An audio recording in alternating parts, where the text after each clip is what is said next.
Hey guys, it's Ryan from the Melbourne Centre of Healing here. So, whenever I have a thought or I read something or I hear something or I watch something that sort of grabs my attention and resonates, I write it down sort of with the intention that I might be able to turn it into a blog or a video or something. And a lot of stuff I write down I don't do anything with. So I've got a bunch of like post-it notes with random thoughts and ideas on. So I thought I'd whack them all into a video and see if it can add some value to you guys. So here we go. You know that term, think outside the box? I hear that and it makes me think thinking is the box. You know how you have those certain challenges or problems or something's giving you worries, and the more and more you think, it doesn't get any better and it can get worse even. You just get stuck in this loop because I feel like you can't get outside the box with thinking itself, because thinking can be the problem, right? So for me, I find that getting into my body helps me get outside the box. Whether that's yoga. I started an online yoga course this week and I feel bloody amazing afterwards and it gets me out of my head. Gym.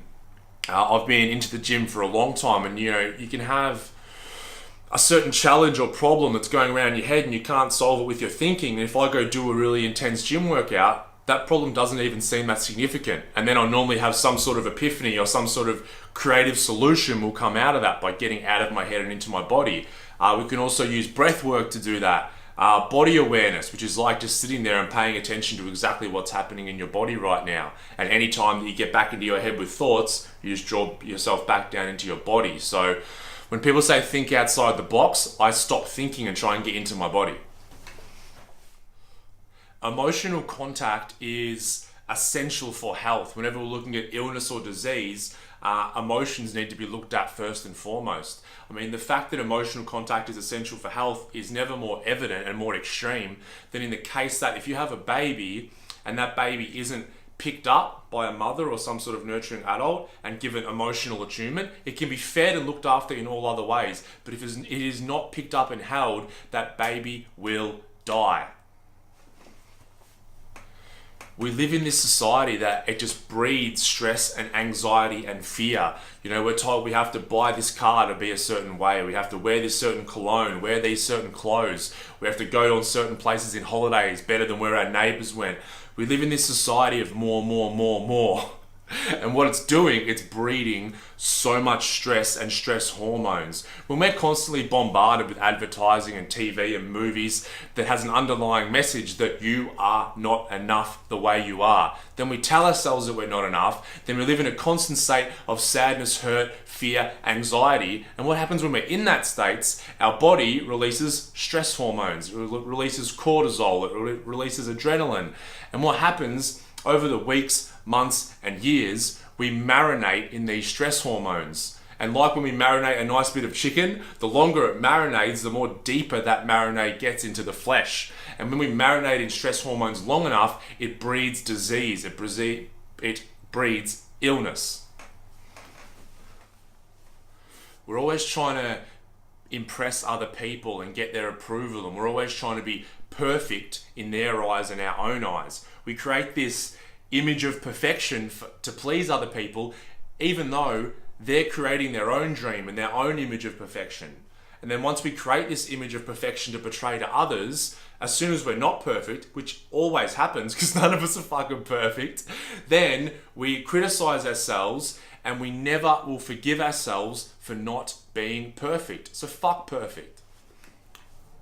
Every relationship has two halves, and it doesn't matter how close that you think you are with that person, you are responsible for your half. There's just no way that you can be inside another person's head. It's tough working out what's inside our own head half the time. So remember, take care of your half. And if you can't tolerate the other half, then leave. Accept or leave. If we aren't aware of our own power, we are at a disadvantage every time a challenge comes. You are more powerful than you realize. We live in a pretty exciting time. It's awesome that there's so much information out there that we have access to with the internet and whatnot. But with that awesome advantage of having so much access to more information, we also have much more people to compare ourselves to. We have all these people on Facebook, Instagram, Twitter, all the other channels, Snapchat, that we are comparing ourselves to. So, it's like we have all this information about squats will give you a great butt. There's all these chicks on Instagram taking pictures of their butt with great asses that you compare yourself to. So take in the information, but try and let go of comparing to the Valencia filtered butt. We seem to be always racing to get to the finish line of something, some accomplishment or some task or some chore. It's like I'm racing to get the shopping done, then as soon as that's done, I'm going to go work out. Then as soon as that's done, it's something else, it's something else, it's something else. And we're always racing and racing and racing, but there's never really a finish line. The finish line is just an illusion. It's like a rainbow. We think we get to the finish, then we just start the next thing and it keeps getting further and further away. And we don't realize that the actual race is the beauty. It's the present moment. It's not the accomplishing the task, it's the doing of the task or the state of being that I was in while I was doing the task. It'd be like Usain Bolt running the 100 meters, and then instead of getting to the end and getting his gold medal and celebrating and doing these ones to the crowd, he just starts another race straight away and he keeps going and going and going and doing and doing and doing. And I feel like that's what so many people do, and I find myself doing it as well. We're just racing, trying to accomplish these things along the way, but we never get there. It's not in the achievement that it's the happiness, it's the state of being with which we go about the journey that makes us happy. The reason we have any addiction is because we perceive something is missing in our lives. So we look externally to try and get that. In reality, nothing is missing in us, which makes addiction an illusion. Looking externally for happiness is a form of slavery, a form of self-slavery. Give people permission to be who they are. Imperfect strugglers on a journey. We're all imperfect strugglers on a journey. It's okay to have problems, and it's okay to solve them too.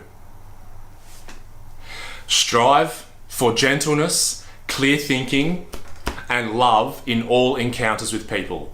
Fuck perfection. Okay, I hope you got some value with at least one of those things out of all that randomness. If you want to send us a message and let you know if one of them resonated in particular, or leave a comment, that'd be awesome. Hope you're having a beautiful day. Peace out, guys. See you next time.